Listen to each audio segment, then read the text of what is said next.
gihimo ang daan o parkinganan, road obstruction.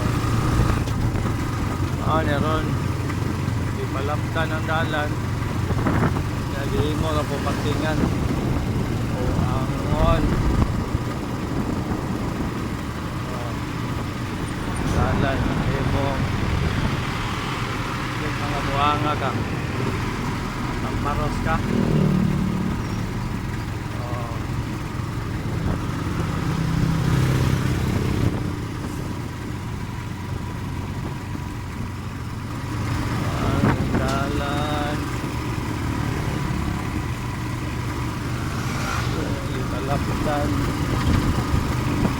Palapdan ang dalan, naghihimong parkingan ng mga buang. Arong ba na lapad ka daan, pero road obstruction ako kanin na